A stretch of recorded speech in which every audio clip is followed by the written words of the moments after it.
Hi there, thanks so much for joining me today. If you're new here, welcome. My name's Molly. I'm a knitter based out of the San Francisco Bay Area where I live with my boyfriend and my cat Lola. And on this channel, I like to talk about all things knitting and any other crafty thing that strikes my fancy that particular week. This week I was going to do a podcast episode, but I haven't made that much progress on my knitting, at least not progress that looks that interesting. Last week my video gave an overview of all of my fall makes and my winter plans, and in that video I showed basically everything that I've made over the past couple of months, and I talked about things that I made new progress on. So if you're interested in that, you can go ahead and check it out. I'll make sure to leave a link up above. My video is a little late for the second week in a row because I thought maybe if I waited a little bit more time I might have more progress to show on some of my knits, but I still don't really have that much to show. So I was thinking that today instead we could talk a little bit about some of my favorite knitting products, gifts that I have received in the past that are knitting related, and things that I would be interested in receiving this year. I think at this point I'm pretty well stocked up, in no small part to gifts that I have received, mostly from my boyfriend, that are knitting related, which we'll talk about. But I figured I could talk a little bit about the things that I like to use, what I'd enjoy getting, and what I'd ask for if I didn't have it, as well as some little recommendations about what I think are maybe the most important products if you are looking to build out your knitting products and notions supply. While I do that, I'm going to be knitting the sock that I plan to gift my boyfriend's mom for Christmas. I talked about this last week. This is the Broken Record Broken Rib sock by Alex Parker Mooney, or Left Sock Best Sock. And I'm knitting it in Golden Sheep fibers, BFL sock in gingerbread, which is unfortunately no longer available.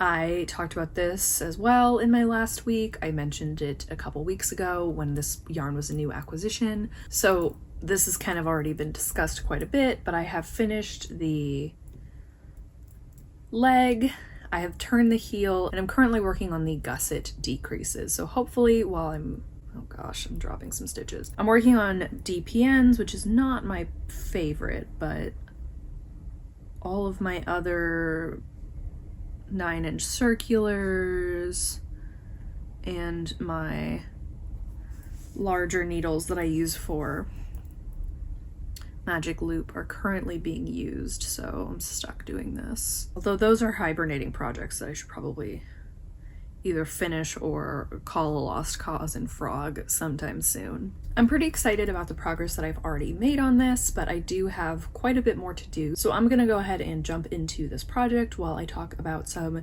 knitting tools, products, and notions that I like or that I am in need of for this holiday season. So the first thing, and something that I'm actually interested in receiving, if not for Christmas in the nearish future, is a set of wooden interchangeable needles.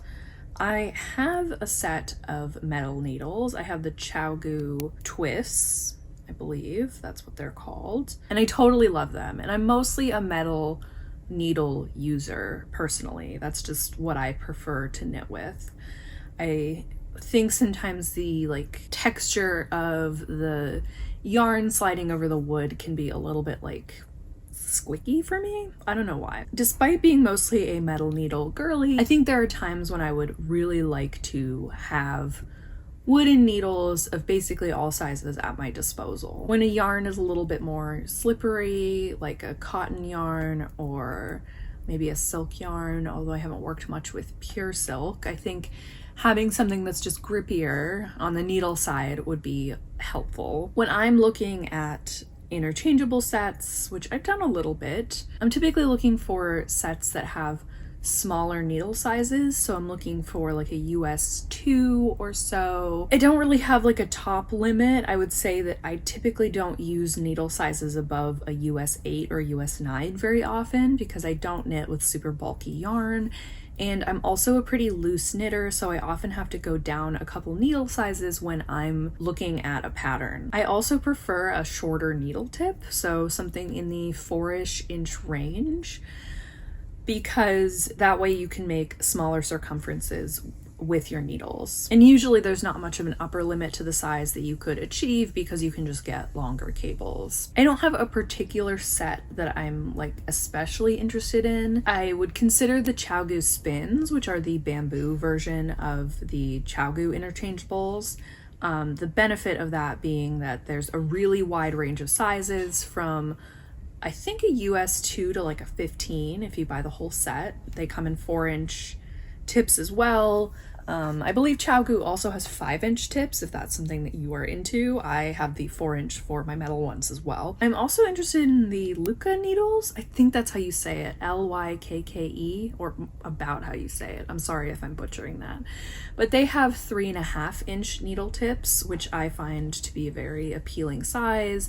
I do really like the look of the like cases and the needles. They come in a lot of really beautiful color and wood options. They usually come from like a US 3 to 10.5, so not quite the same amount of range, but I do see that quite a few people on the internet, on Instagram, here on YouTube, have those needle sets and seem to like them. So that's another one that I would consider. The downside, besides the lack of range in needle sizes, also being that I wouldn't be able to share my cables between my 2 interchangeable sets, which I believe you can do with the ChiaoGoo sets. I haven't like specified or asked for a particular needle set right now. It's possible I won't receive them, but when I think about what knitting tools I most am looking for myself to like build out my own collection, that's the thing that I would think of. Just as a little fun story time. I've talked about this a couple times before, actually, but the way that I knew my boyfriend now of over 3 years and I were serious is because he got me my first set of interchangeable needles. Our relationship was new. We had been dating for 6-ish, 8-ish weeks, somewhere in there.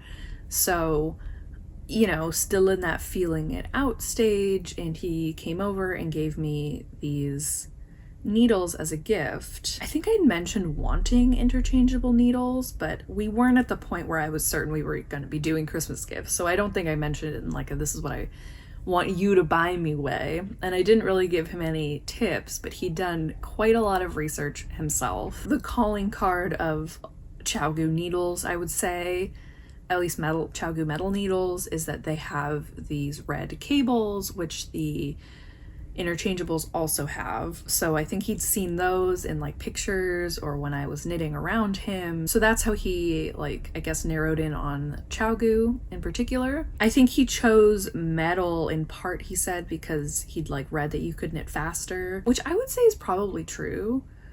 And he picked the 4-inch cables, I believe, mostly because he was thinking like I have, you know, smaller hands, and I don't know if he'd sort of caught on to the smaller circumference thing, but he like really did his research and thought a lot about the gift. So that was the point at which I knew I knew things were headed in the direction that they are currently in 3 years later. I really love the needles. I think he made a really good choice. So if you are in the market for interchangeables, I really don't think you can go wrong with the ChiaoGoo twists if you are a metal needle fan like I am. And if you're a newer knitter and you're kind of thinking about what you could do to up your knitting game a little, make your knitting life easier, what your best investment of all the sort of slightly more expensive things you could buy is, I would say that without a doubt an interchangeable needle set is the way to go. They are pretty expensive up front, but when you're not having to buy new needles for every project, the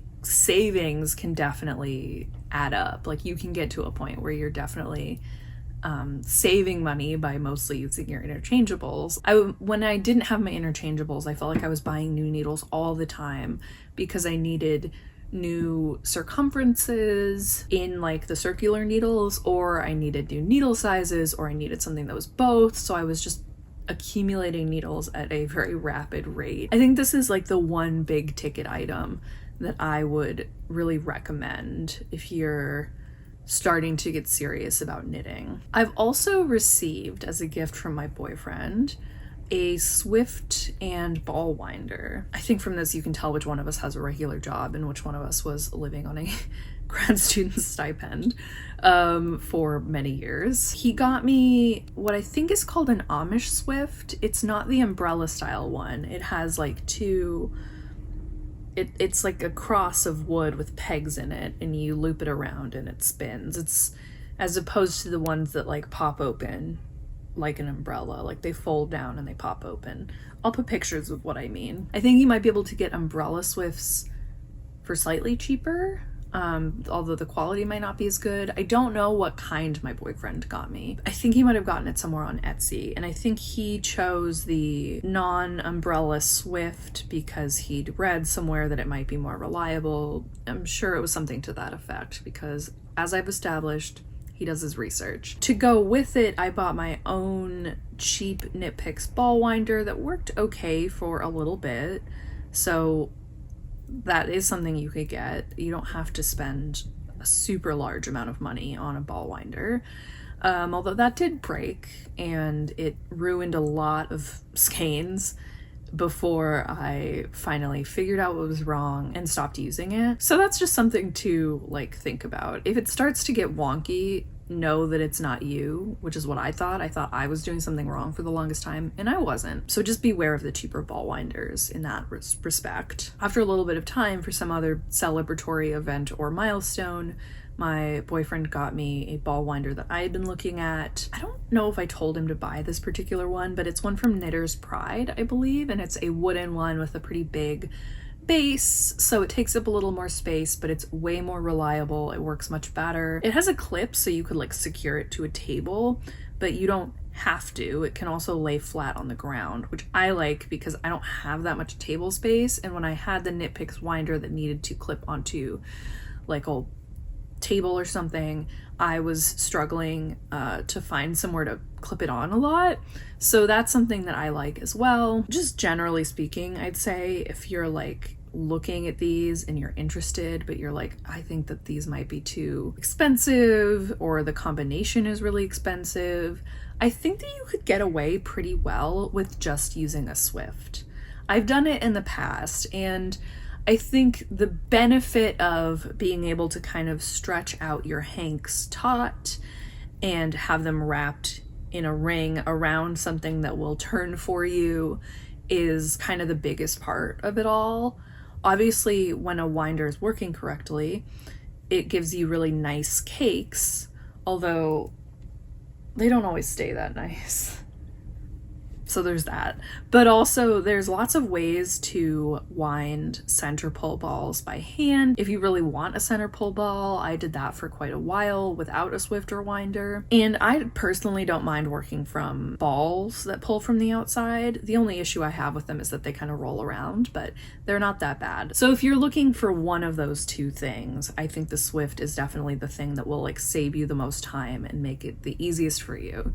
But if you don't typically work from hanks, like when I'm talking about hanks, I'm talking about yarn that comes like this, where you like have to wind it before you use it if you don't want to have a huge headache every time you try to knit. If you don't use hanks often, I would say don't bother.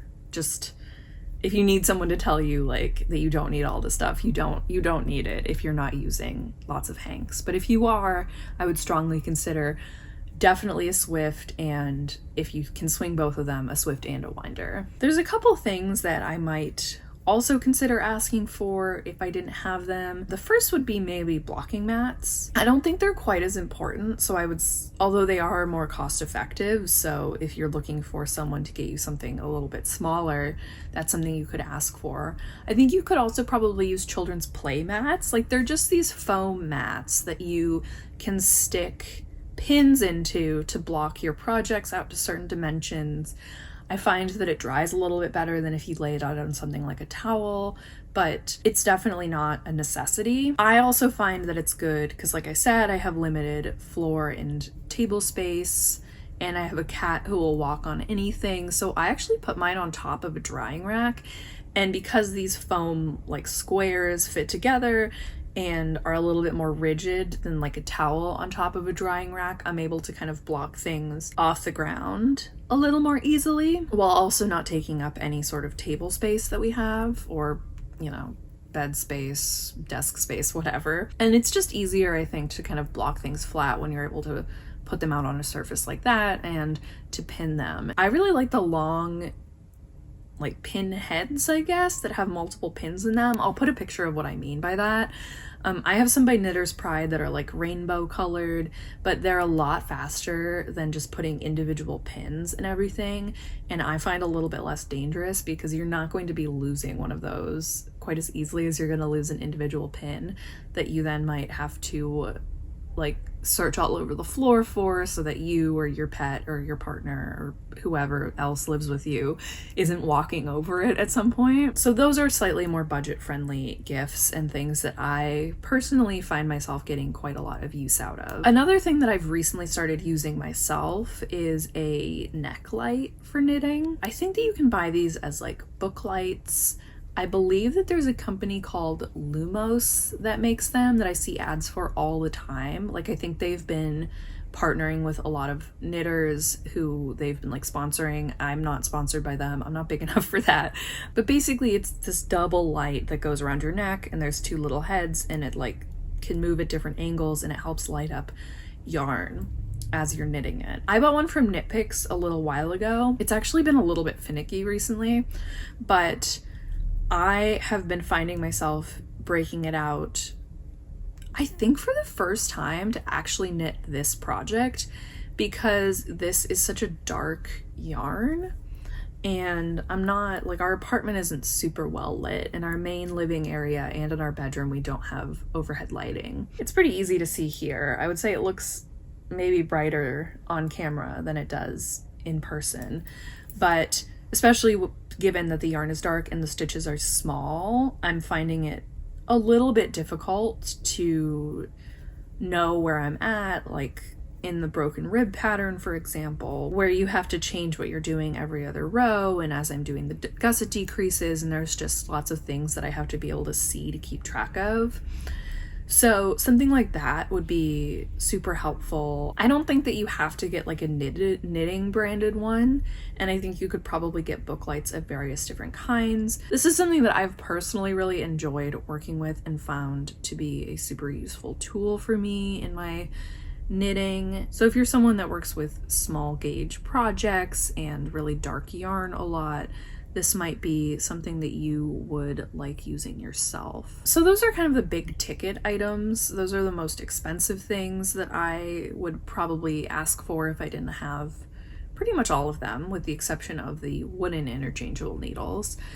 But besides that, I mostly would look for smaller things that are either more like luxe and fancy than things that I typically buy for myself, or things that are locally sourced, locally produced. I love anything that is from a local yarn store, and particularly things that are from local yarn stores that are produced, dyed, spun, whatever, locally. So I like going into a local yarn store and looking for project keepers or project bags made by local artists. One of my personal favorites is Dawn Catherine Studios here in Berkeley, and she sells through Black Squirrel Berkeley quite a bit. I think she also has an Etsy and other ways to buy her products, and I think she's great. So project bags from a local company would be great. When I went to the UK, I went to both Loop London and Ginger Twist Studio in Edinburgh, and I got project bags from both of them. So that would be something nice to give someone if you are visiting them and you're looking for something to buy a knitter in your life, or you're doing a little swap with your friends, something like a local project bag, local project progress keepers, or of course local yarn would be a nice gift. An easy thing too would be if you're looking for a gift for a knitter, and something that I always enjoy receiving are like gift cards to local yarn stores. I have mentioned before that my boyfriend is from Huntsville, Alabama. We are going to be going there this Christmas. It'll be our third Christmas. Is that right? It'll be our third Christmas in Huntsville, and his mom has traditionally gotten me money to shop for yarn, or gift cards to local yarn stores. Last year I visited a couple stores, Sparkle Studio and Fiber Artwork, which are both really cool. And I was able to get some very interesting and fun yarn at those places. The last thing I would be interested in that is not knitting, but knitting adjacent would be an e-spinner. The EEW 6.0 is something that I have been considering and kind of coveting for a while because it comes in at a decent budget and it seems like it would be able to spin yarn really well, and it's also very compact. I have done some spinning on a drop spindle and I definitely enjoy it and I'm interested in it, but I think that doing something faster, something that will yield me a finished product a little bit more quickly, would invigorate my interest in spinning a little bit more. And I don't know if that's like bad to kind of want to move on from spindle spinning a little bit faster, or at least move on from it for a little bit, because I just feel like it takes me so long. And I just look at the amount of yarn I have left and the amount of time that I've invested in it, and there's that trade-off between spinning and knitting that I often end up kind of letting knitting win. So I would love to try e-spinning because I think it would be something I would personally really enjoy. I think that they are sold out, or they were last time I checked. They do have a mini version as well, which I'm curious about, but I think I would rather just go for the bigger one because then I can just spin a larger quantity of yarn that would be more akin to a normal sized hank, maybe even a little bigger. And I figure I could probably resell it and a minimal loss in the future if it was something that I decided I didn't really want to do. So that's something that is sort of out there in my mind as maybe not a Christmas gift, because I doubt I would be able to get one in time, but a gift for the future. So those are the main things that I've been thinking about in terms of knitting tools that are great gifts, things that you could ask for or think about buying for yourself if you're just looking to up your own personal knitting tool game. Definitely don't feel like you need all of these things at once or all of these things ever. I think if you're looking for like two things that are most impactful, for me it would be an interchangeable needle set and a Swift, but that may differ from person to person. If you're a knitter yourself, I'd love to hear what you're asking for this holiday season that's fiber related, any of your favorite gifts from the past, or just tools that you personally find the most indispensable when you're knitting yourself. Just drop me a line below. I'd love to chat. I only did a few rows of this. I did have to put it down because I keep messing up the rib portion and I feel like the lighting is not like super conducive to me doing it. I gotta break out that neck light. I'll be really excited once the stitch count is down. Right now it's really hard to do this on 3 DPNs. I keep dropping my stitches and it's just a mess, but it's fine. It's getting there. I made a little progress and I don't have to frog everything I did. I just have to drop down a few stitches and pick them back up correctly. So that's fine. Thank you so much for watching. If you enjoyed this video, don't forget to give it a like and please consider subscribing. I make videos about knitting at least once a week, usually on Fridays. Maybe that's changing because this is the second week in a row it's been an off day. I hope you have a great rest of your day. Happy crafting, and I'll see you next time. Bye.